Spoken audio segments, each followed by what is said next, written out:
You ever hear a story so weird, so off, it sticks with you even when you're sure it can't be true? Well, let me tell you about the fourth stall, yeah, that one, at the men's room out on Route 86, somewhere between nowhere and Forget-Me-Not, Arizona. Folks say if you go in there alone, you don't come back out. They say the smokestack man gets you. You ever stop somewhere so empty, so dead, it feels like the earth forgot it? I don't mean quiet, like a sleepy town or some tucked-away fishing hole. I mean the kind of empty that makes you second-guess if you're even supposed to be there, like you slipped out of the world for a second, and now you're somewhere else.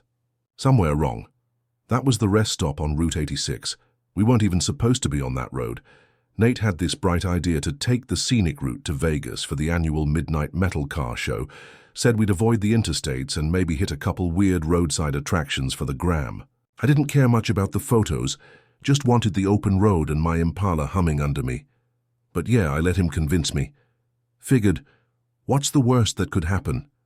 Turns out the worst isn't a breakdown or running out of gas, it's what waits for you in the fourth stall. It was just after midnight, maybe closer to 1. The road had gone black miles ago. No streetlights, no other cars, not even the flicker of distant towns. Just that long, snaking 2-lane highway cutting through dry, cracked land and desert silence. The kind of silence that starts pressing in on your skull after a while. Nate had been asleep for 20 minutes when he suddenly jerked upright and slapped my arm. "Dude, pull over, I gotta pee like now. Can't you hold it? Not unless you want a wet passenger seat." So I sighed, muttered something about his bladder being smaller than a raccoon's, and started watching for signs. A couple miles later we saw it, just a faded green highway marker that read, "Rest area 1 mile, no name." No mile marker, just that. We pulled in under the yellowed glow of a buzzing floodlight. The place looked deserted, and not just in the no cars here kind of way. I mean abandoned.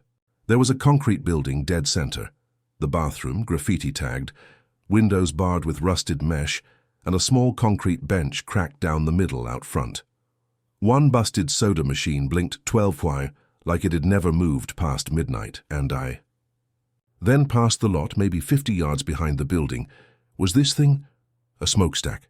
Big, rust red, jagged at the top like someone had tried to tear it down and failed. It didn't match anything else. Just jutted up out of the desert floor like a bad memory. You could see soot stains all around the base of it, even from that distance, like it still smoked from time to time. But the worst part? Something about that smokestack made the air feel heavy, like it was dragging the warmth and sound out of the night. Nate didn't seem to notice. "Hell yeah, made it in time," he said, hopping out of the car and half jogging toward the men's room. "Want?" To wait," I called after him, trying not to sound creeped out. He laughed, waved me off. "What, you scared of the dark now? Gimme 2 minutes." I lit a cigarette and leaned against the hood, trying to shake off the feeling in my gut. It was like something in the air had changed, like the silence wasn't natural anymore, like something was holding its breath. The wind didn't move, the dust. The stars didn't twinkle, even the bugs were gone. The only sound was the faint hum from the vending machine and the flickering of the light overhead, clicking in and out of sync with the buzzing. Time passed. I took a drag, then another. Eventually, I realized Nate had been in there longer than 2 minutes. I walked toward the building slow. The closer I got, the colder the air felt. The kind of cold that seeps in from the ground. There was something in the scent, too. Chemical, sharp, mixed with something else. Something burned. The bathroom door was metal, dented and streaked with black stuff I hoped was old paint. It creaked when I pushed it open. Inside was one long, narrow room, flickering ceiling light, concrete floor slick with old water and whatever else. A row of cracked sinks. To the left, 4 stalls to the right. The first 3 were open, doors hanging slightly ajar. Empty. The fourth stall, closed. The door wasn't like the others. It looked heavier somehow, greamier, as if it hadn't been touched in years.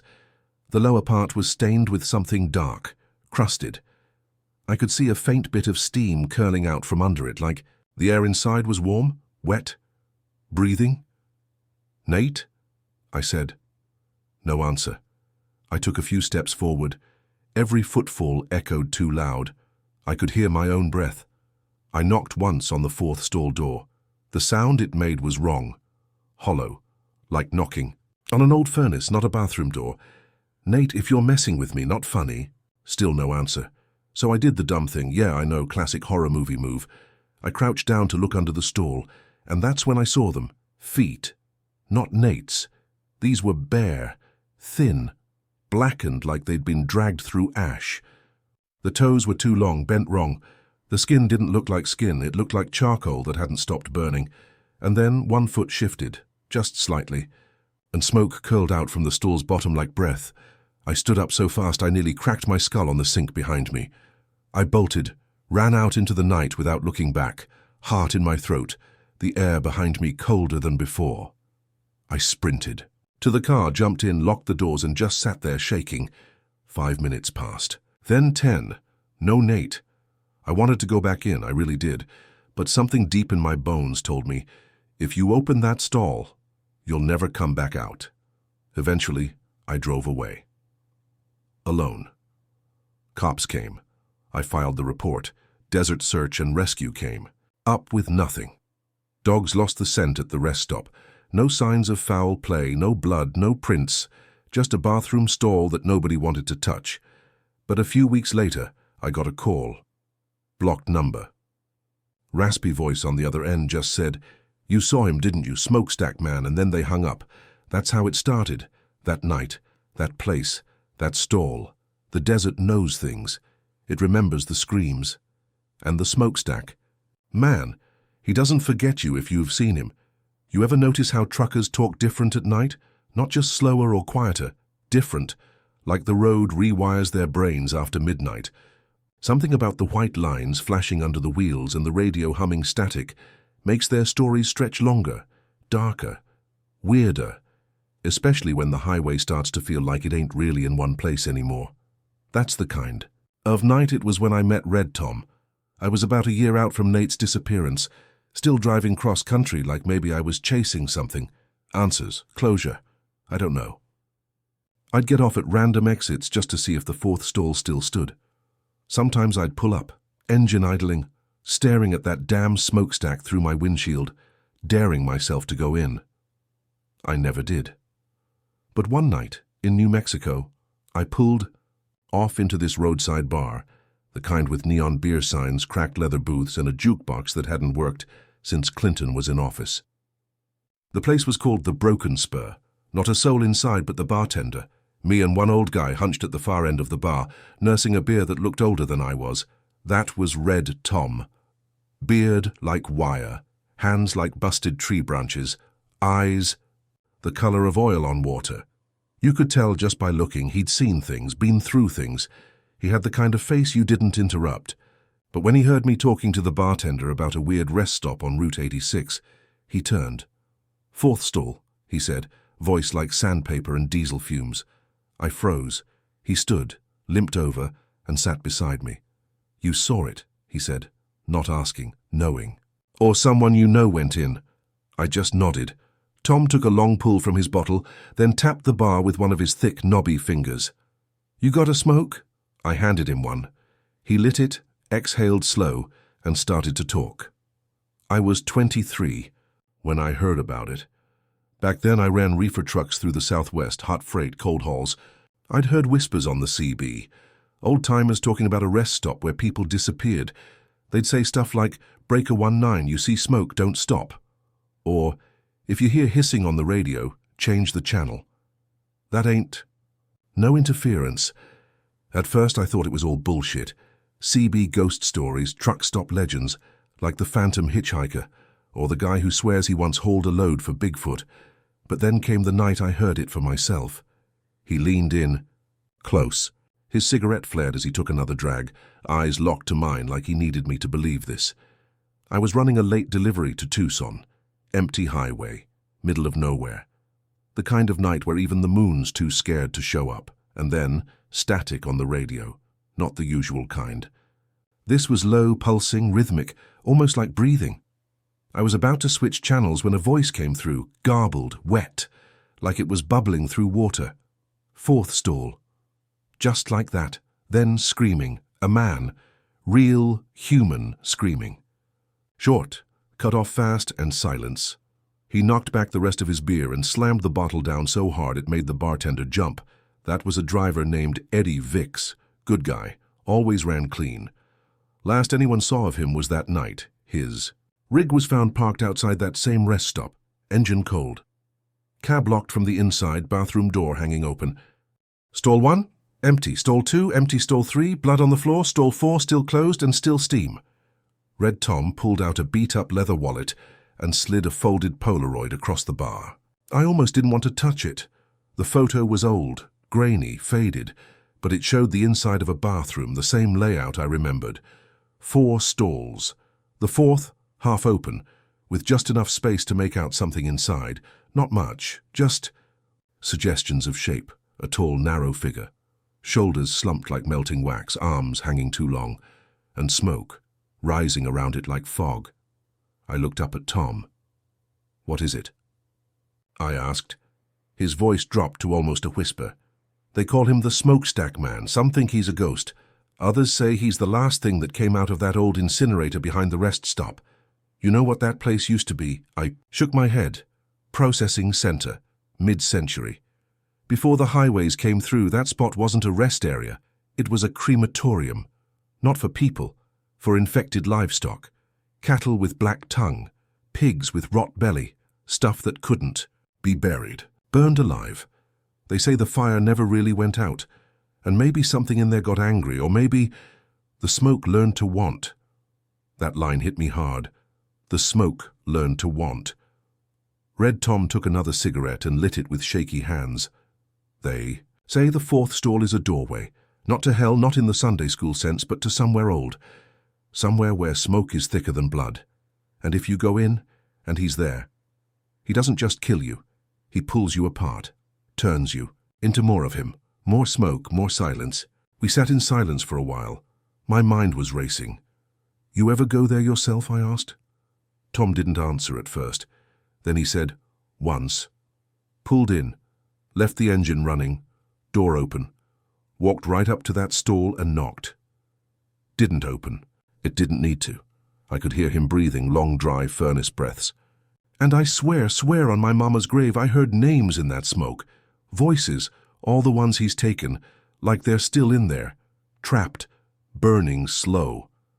I barely made it back to my motel that night. Couldn't sleep. I kept thinking about Nate, wondering if maybe, somehow, his voice was in that smoke now. Still screaming. The next morning, Red Tom was gone. No truck, no name on the bar tab, just the photo left folded under my windshield wiper. A warning, maybe, or an invitation, because once you've heard about the 4th stall, you start to feel. Fiat calling, and the smokestack man, he doesn't forget the ones who saw his shadow. I stopped sleeping for a while after Red Tom, not because I was scared. Not just because I was scared. It was because every time I closed my eyes I saw that damn stall, that crack in the door, that shadow inside, and the smoke, always the smoke, slithering across the floor like it was looking for something it had, lost, or something it wanted to find. I started keeping the lights on at night, bought one of those cheap motel humidifiers just to block out the dry silence in the room. Didn't matter. Around 3 a.m., I'd always wake up sweating, lungs tight, like I'd been breathing in something thick. At first, I chalked it up to stress, PTSD maybe, but then came the smell, that burnt chemical stench, like melted rubber mixed with ash. It would drift into my room like fog under the door. I'd get up, check the hallway. Nothing. No fire alarms, no smoke. Just that stale, choking smell curling through the cracks. And once, I swear to God, I saw something in my bathroom mirror, just for a second, behind the condensation. A shape, tall, thin, watching me. I tried to go back to normal, but normal had packed its bags and moved. Out months ago. Everywhere I went, every truck stop, every lonely diner, every blinking neon rest stop sign, I felt like I was being watched, not in the paranoid people are staring way. Watched like prey, like something had my scent now, and it was following me. That's when I decided to go back to Route 86, back to the rest stop. I told myself it was for closure, to face my fears, but deep down I think I knew. The smokestack man doesn't just take people, He leaves the door open, so you'll come looking. It was around midnight again, like it always seems to be when bad things happen. The desert was bone-dry and moonless, sky smeared with stars. The Impala's headlights cut through the dark like blades. I followed the road signs like breadcrumbs, heart pounding harder with each mile. Eventually I saw it, the same flickering yellow light. The squat cement building, the silent cracked parking lot. Empty. Except this time, the smokestack was breathing. Not literally, I know how that sounds, but I swear, it pulsed. A slow rhythm. Inhale, exhale. Thin trails of smoke curled lazily. Into the air even though there was no fire, no source. I stepped out of the car. The desert went dead again, wind gone, air still, no crickets. No night birds, just silence and heat. Not outside. The desert was cold by then, but the heat was coming from the bathroom. It rolled out in slow waves, like a furnace left open. I approached the door. It was already ajar. The moment I stepped inside, everything changed. The walls looked the same, graffitied, cracked. The sinks were stained with rust. But the air was wet, dense. Like stepping into a sauna made of smoke, I could barely breathe. Each breath stung my throat, tasted like scorched copper, and then I heard it, dripping, a slow, steady plop of water or something, hitting the floor. Was coming from the fourth stall. I forced myself to walk toward it. Each step sounded muffled, like the air itself was swallowing the sound. I stopped in front of the door. Same old stains at the bottom, same crooked hinges. Only now, the stall was steaming, literally. White mist poured out from the edges, thick and alive. I reached out, hand shaking, and touched the door. It was hot, not just warm, scalding. Like a metal pan left in the oven. I yanked my hand back, then it happened. The lock clicked from the inside. I froze. Something moved in there. I could hear it now, slow breathing, like wind through a pipe. Something dragged across the floor. A groaning sound, low and hungry, like a dying animal trying to rise, and then I heard something else, a voice, a familiar voice. "Hey, dude, it's me, Nate." It was so soft I almost didn't believe it, but I swear, it sounded like him. "I'm still in here, man. Can't see. It's hot. I don't know how long I've been here." I stepped back. My brain screamed, "Run." But my heart cracked open like a dropped mirror. "Nate." "Yeah, open the door. Please." But there was something wrong. The voice wavered, like a radio signal breaking, like someone who only half remembered how to speak human. I'm still. And then the voice dropped away, replaced by a hiss, loud, violent. Like a vent releasing pressure. The door bulged outward suddenly, just a little, like something was pressing from the inside. I bolted. Didn't think. Just turned and ran. Lungs screaming, ears ringing with that hiss, that laugh. Yes, I swear it laughed. As I burst out of the building and into the cold night, I drove for hours without stopping. Didn't care which direction, just needed distance, but the damage was done because ever since then, I've been changing. Little things at first. My breath fogs in warm rooms, even when it's not cold. Sometimes my skin smells like burned. Paper when I sweat. I see shapes in steam, and my dream, oh God, the dreams, they're full of smoke, full of Nate's voice, begging, screaming, melting. Sometimes I wake up and the bathroom mirror's fogged over, even if the shower hasn't been on. Sometimes there's writing in the steam, 4 words, "Let me out now, I don't think Nate's alive anymore." Not really. But he's in there. And so are the others. Their voices echo through every puff of smoke, every hiss of steam, every cracked, flickering rest-stop stall across the southwest. The smokestack man is building something, piece by piece. One driver, at a time, and now that I've seen inside the stall, now that I've heard him breathe, I don't think I have much time left. They say all roads lead somewhere. I used to believe that, until I tried to find Route 86 again, and it wasn't there after. That last trip, The one where I heard Nate's voice leaking from the steam. I swore I'd never go back. But things didn't go back to normal. They got weirder. Time didn't move the same. I'd zone out for hours without realizing it. Start driving and forget where I was going. Sometimes I'd pass through stretches of desert that didn't show up on GPS. Sometimes I'd find rest stops I didn't remember passing. Sometimes the map just glitched. Entire chunks went gray, unreadable. And always the air smelled faintly of smoke. It wasn't just in my head anymore. Something had latched onto me. And whatever the smokestack man is, I think he lives. In the spaces we forget. Places where time folds wrong and light doesn't know where to go. So I did something stupid. I decided to find out where Route 86 really goes. The cartographer. You ever meet someone who looks like they've been waiting for you? That was the vibe I got from Marla, a cartographer I found through a forum for abandoned roads and lost highways. She didn't ask why I was looking for a route that most maps didn't mark anymore. Just said, if you're serious, meet me in Gila Bend. There's something you need to see. So I drove out there, middle of nowhere. Just dust, cacti, and a few broken neon signs flapping in the wind. Marla was waiting at a diner off the frontage road. Mid-40s, tanned skin, sharp eyes, a laptop and a pile of rolled maps spread across her booth like she was doing surgery. You looking for Route 86? She asked before I even sat down. I nodded. She pulled out a big yellowing highway map from 1967 and pointed to a faint line drawn in pencil. Barely visible. This is what you're looking for. Not the new 86, not the one on your GPS. This one predates the interstate system, built in the 50s. It's not on official records anymore, redacted in the 80s after some kind of federal intervention. Why? I asked. She didn't blink. Because people were disappearing. And not in the usual missing person way. Whole cars would go in and just never be found. No wreckage, no bodies. Just empty asphalt. She flipped to another map, newer. The same stretch of desert, totally blank, as if it had been erased. There's a reason your phone loses signal out there. It's not a dead zone, it's a void. That stretch of Route 86 goes off the grid, off the map. You cross a certain point and you're not in Arizona anymore. You're not even in the US.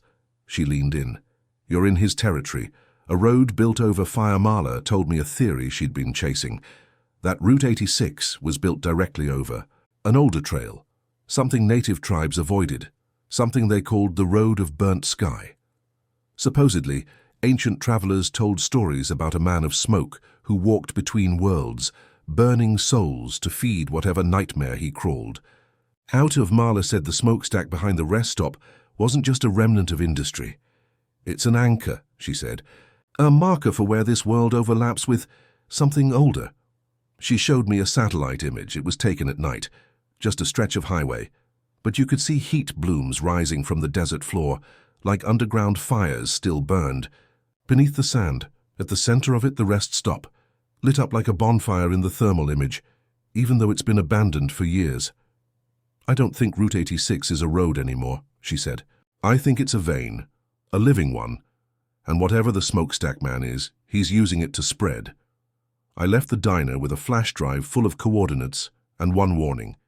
If you see smoke rising from the road ahead, turn around, because if you go too far down that route, you stop being you. I followed the old map, not the GPS, not the road signs. It was hard to know when I crossed over. Everything looked the same. Dusty, cracked highway, brush to either side. But little things started to change. The sun hung lower in the sky, like it had stopped moving. The white lines on the road started warping, stretching like they were melting. The radio died, then the AC, and then I smelled smoke again, the same bitter chemical stench from before. I stopped the car, stepped out, and in the silence, I heard it, dripping, that same sound from the bathroom. Drip, drip, drip. It was coming from the sky. I looked up, cloudless, still. But the air above shimmered like heat waves or steam. Something thick moved in it, curling and far off in the distance. A shape, tall, thin, watching. He was there, the smokestack man, the sign that shouldn't be there. I turned back toward the car and saw something that hadn't been there before. New road sign, fresh, No rust, just 4 words, in perfect white paint. Next exit. You. The air started vibrating, a low hum, like engines spinning up underground. I could feel heat rising through my boots, the ground breathing under me like a lung full of soot. I didn't wait. I floored the car in reverse, wheels skidding over gravel, burning rubber. I didn't stop until I passed the last real gas station on the edge of Gila Bend, and my signal came back. Marla's number? Disconnected. That diner? Gone. Boarded up. Looked like it hadn't served a meal in years. Since then, I've been hearing stories. Other drivers reporting ghost exits that don't appear on maps. People saying they took a wrong turn and drove past a smokestack that wasn't there last time. A guy I met in Albuquerque said his rig filled with steam after he stopped at a new rest stop, one that vanished the next day. Whatever's happening, it's spreading. Route 86 isn't a highway anymore, it's a vein, just like Marla said. A living road pumping smoke and silence into the veins of every forgotten stretch of asphalt in the American Southwest and the smokestack. Man, he's not trapped in one place anymore. He's coming.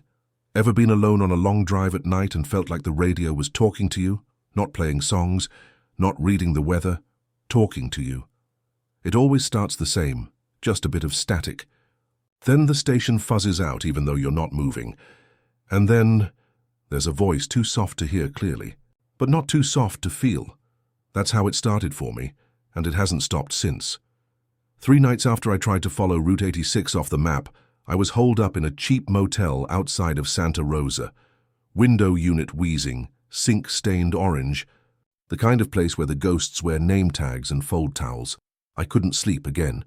So I sat out in the car, engine off, doors locked, just listening to the CB radio I'd picked up at a trucker's depot. I don't know why I bought it. Maybe I thought if Red Tom ever reached out again, I'd catch it. Maybe I just missed the noise. But the channel was dead, nothing but hissing. Until it wasn't. It was 3:17 a.m. when the static shifted. Not louder, deeper, like someone was breathing through the wires, and then a voice came through, soft, syrupy, worn down, like old cassette tape. You see it, don't you? He's in the smoke. We burned. Him and left him, and now he's hungry. I froze, grabbed the dial and turned it. Nothing. Still the voice, another channel, same voice. Same message, they made him swallow fire, and now he feeds. My hands were shaking. I didn't even realize I was crying until I blinked and felt tears burn on my cheeks. The voice paused. And then it said, my name. We know you. Name. You're next. The radio cut to silence. I ripped the battery out. I started digging after that. Library archives, scanned microfilm, state records, old newspaper clippings from the 50s and 60s. Anything related to that crematorium or that rest stop. And finally I found it. A single line in a faded article from 1959 buried in the Yuma Sentinel. Local worker falls into incinerator at livestock burn site. No body recovered. His name was Edgar Cole, maintenance man. Mid-40s, no wife, no kids. He ran night shifts during summer livestock culls. The report says he tripped, fell into the pit while it was still active. But the thing that got me there was a follow-up 2 weeks later. Area shut down due to persistent smoke despite extinguished burners. Locals report hallucinations, strange smells, and voices in the steam. That's where it started. They shut the place down. Built a rest stop over it years later. Slapped pavement over something they didn't understand. And Edgar, they never found what was left. Because there wasn't anything left, just smoke. After that, the dreams got worse. I stopped sleeping in beds. Slept in my car. Then not at all. Until one night, exhaustion dropped me hard behind the wheel of the Impala. I woke up somewhere I didn't remember driving to. Desert all around.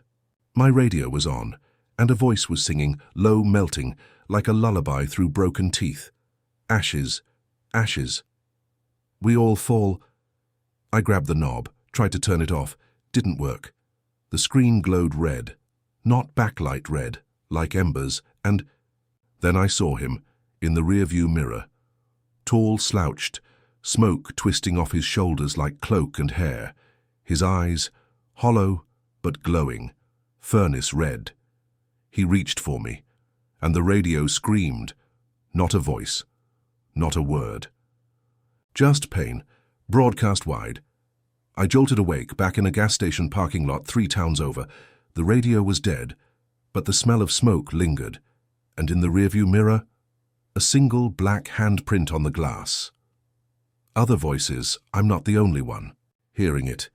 I've talked to other drivers, ones who spend too long out in the desert, hauling alone through the dead zones. Some of them hear it too, the singing, the whispers. One guy told me his GPS rerouted him through static. Literally replaced the map with white noise. It told me to turn left, right into the dark. Another said he heard his wife's voice. On the CB problem was, his wife had been dead 4 years. What the voices want. The voices don't just speak. They pull. They call out through frequencies that shouldn't exist, channels the FCC never approved. They seep into old wires, broken antennas, the buzz between stations, and they always lead you back to the rest stop, to the 4th stall, to him. Edgar Cole isn't a man anymore. He's a frequency, a signal, a cursed loop burning through the bones of forgotten roads and abandoned places. He was burned alive in a place built for erasing things, disease, rot, contamination. But he didn't burn out. He became the fire. The smokestack man is grief and vengeance and wronged memory wrapped in flame. And every time you hear static where there shouldn't be, every time the radio flickers to life on its own, every time a voice says your name when nobody else is around, you're tuning into him. Some stories don't end, they just go quiet until someone dumb enough comes along to start listening again. But me? I was done listening. I was ready to finish it. After hearing Edgar Cole's name, after the voices, the dreams, the burns that didn't heal, I realized the smokestack man wasn't just haunting me. He was inviting me, each radio whisper, each phantom exit. Each time the GPS died and rerouted me through dust and memory, it was him, opening the door wider, letting more of his smoke crawl into this world. He wanted me back at the stall, so I made a plan. Red Tom had called that 4th. Stall a doorway. Marla said it was built over a threshold, a weak point between what is and what burned away. If the rest stop was the wound, then that stall was the needle, and I was the thread. I had one shot, so I gathered what little protection I could, a can of road salt, blessed by a Navajo friend from Gallup who'd heard similar legends about a smoke-eater spirit. A flare, industrial grade. One last burst of fire to match his, a cassette recorder loaded with Nate's old voice memos, his laugh, his stories, his music, and Nate's dog tag, the one I found in the glove box after his disappearance. One last drive, one last mile, one last stall. It was 11:54 p.m. when I pulled up to the rest stop. No moon, no stars, just that flickering light above the bathroom door, swinging like it knew what was coming. The smokestack in the back wasn't just smoking anymore. It was pouring, choking clouds spilling upward like a volcano, and it smelled like everything you'd burned to forget. Hair, rubber, meat, old clothes, memories. I stepped out, heart galloping in my chest. My boots hit the ground like thunder. The air was wet with heat. The door to the men's room swung open on its own. I stepped into hell. No other word fits. The bathroom wasn't a bathroom anymore. It was a furnace room lit red from somewhere unseen. The walls pulsed like lungs. The stalls groaned like metal under strain. And at the far end, the 4th stall stood closed. Steam hissed out from under the door. I walked to it, slowly. Every step burned more. The recorder in my pocket played quietly. Nate's voice, laughing about something dumb. The dog tag clinked against my chest. I stopped in front of the stall and waited. Then, boom! The door flew open on its own, and there he was, the smokestack man. No more shadow. No more silhouette. He was real. 7 feet tall, skin like coal, cracking with heat. His mouth glowed white-hot, like a furnace that had never cooled. Smoke poured from every inch of him, thick and alive, slithering around me, crawling into my ears, my nose, my throat. I choked. Dropped to my knees. Then I heard Nate, his real voice, not a recording, inside the smoke. Help me. Please. I looked up into the smokestack man's eyes, and I saw them. Faces, dozens of them, maybe hundreds. Burning, wailing, trapped, swirling. through his body like they were trying to scream their way out. Nate was one of them, but he saw me and he remembered. The burn back eye pulled the flare, struck it. Whoomph! White light flooded the stall. The smoke recoiled like a living thing. The smokestack man hissed, his body cracking, shuddering. I threw the road salt into the threshold of the stall, right between us. The smoke shrieked. For the first time, I heard pain in it. Not rage, not hunger, pain. And then I tossed in the cassette recorder, still playing Nate's voice, and Nate's dog tag. The light flared, the stall screamed, and something broke. The smoke surged back into the stall like water down a drain, twisting, shrieking, faces peeling off the walls. The furnace mouth snapped shut. The door slammed. The stall locked itself and silence returned. Aftermath, it's been 3 months. The rest, stop, gone, closed down, bulldozed by the state. They called it structurally unsafe. The smokestack was sealed in concrete. Marla, never heard from again. Red Tom? A ghost if he ever was real. Nate's voice never returned, not on tape, not in the steam, but I like to think that maybe that flare, that salt, that memory, it was enough to free him. Maybe the smokestack man's still in there. Maybe not. Maybe. I just closed the stall for good, but I keep that key. The bathroom key, the one with the chipped plastic and the faint imprint of a number on it. A warning, so if you're driving through the desert at night, and your radio starts hissing, and your GPS reroutes to a road that isn't there, and you stop at a rest stop that smells like burnt oil and regret, don't go in.